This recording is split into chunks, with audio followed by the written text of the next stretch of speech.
Johannes Tobing terlebih dahulu. Terima kasih. Baik, terima kasih Ketua Roni. Baik teman-teman media, pada waktu terjadi penggeledahan hari Selasa kemarin jam 2 siang tepatnya, saya baru nyampe jam 3 sore. Begitu saya nyampe di sana, saya lihat memang sudah cukup ramai, ada 8 mobil. Saya masuk ke dalam, saya temukan ada 16 penyidik dari KPK, 15 diantaranya itu laki-laki, 1 perempuan, dan tanpa memang menunggu kami sebagai kuasa hukum, tetapi mereka sudah langsung melakukan penggeledahan. Maka saya ketemu langsung dengan Kasatgas, pimpinan langsung dari KPK yang bernama AKBP Rosa.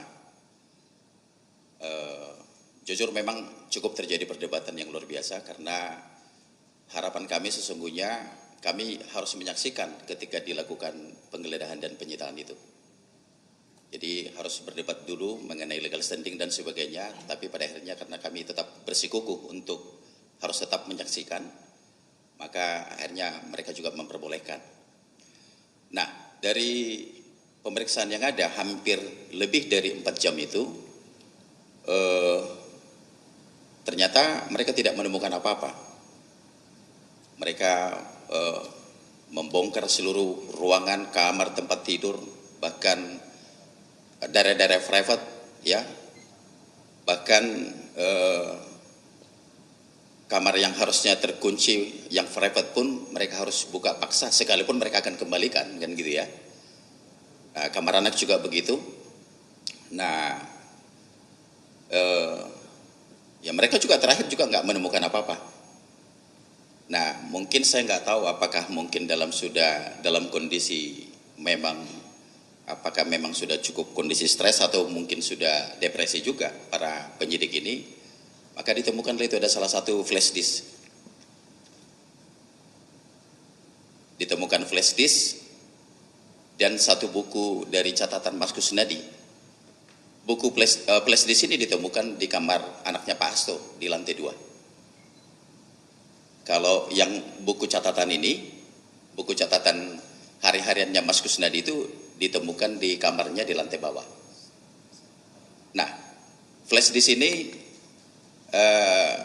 ternyata setelah kita konfirmasi ke anaknya Pak Hasto, ternyata itu juga bukan miliknya juga. Artinya tidak mengetahui. Kita tanya ke Pak Hasto juga, Pak Hasto juga nggak mengetahui. Nah, ukuran buku ini, buku catatan ini, catatan Kusnadi ini cukup kecil, ya, yang ukuran setangan, gitu ya.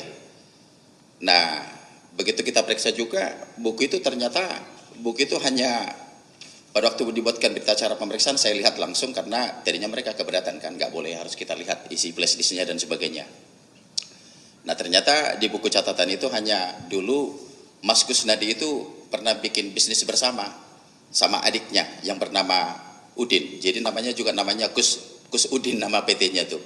Jadi perusahaan kecil, mereka modal 10 juta masing-masing, jadi total 20 juta untuk bercocok tanam untuk yang namanya itu bawang merah di kampungnya.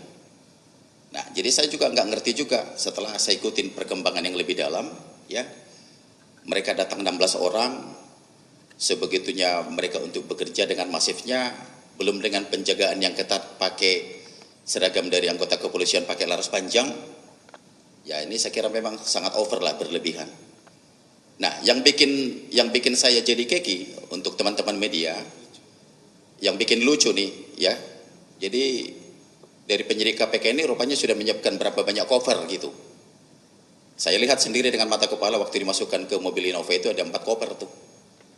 1 koper biru yang besar itu ternyata katanya untuk menyimpan yang 2 alat bukti yang mereka sita itu. Nah, jadi saya juga cukup bingung kenapa kok harus menggunakan cara terkesan seolah-olah dibawa sebegitu banyak berkas dari rumahnya Pak Hasto. Nah, total cover itu yang saya lihat ada 4 ya. Nah, jadi Ini saya kira yang perlu harus mau kita sampaikan, maksudnya supaya lurus bahwa memang tidak ada yang disita, digeledah dari rumahnya Pak Hasto, ternyata cuman hanya flash dan buku catatan. Nah, demikian juga setelah selesai melakukan penggeledahan di kediaman Pak Hasto yang di Bekasi, mereka lanjut ke Kebagusan. Di Kebagusan itu mereka juga melakukan penggeledahan dan penyitaan, dan ternyata mereka juga tidak menemukan apa-apa. Jadi boleh dibilang hasilnya nol. Nah, mereka juga tidak mengundang media. Biasanya kan kalau KPK mau ngapa-ngapain ini kan mereka sudah, medianya udah siap tuh, udah bocor kemana-mana tuh.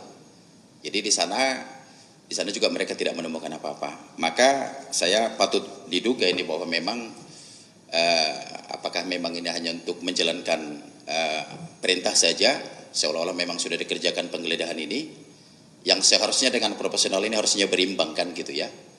Saya kira cukup tidak beralasan orang sebanyak itu bekerja tetapi tidak menemukan hasil apa-apa.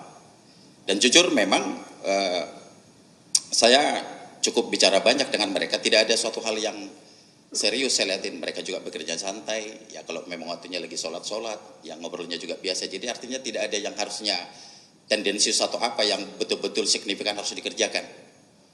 Nah, jadi itu untuk teman-teman media yang perlu saya luruskan terkait soal penggeledahan di dua tempat itu. Artinya penyidik KPK tidak menemukan apa-apa. Artinya tidak menemukan barang terkaitan terhadap perkara Harun Masiku yang sedang mereka keluarkan hari ini. Demikian dari saya, Pak Ketua. Ya. Terima kasih. Nanti akan dilanjutkan oleh Bung Alfons.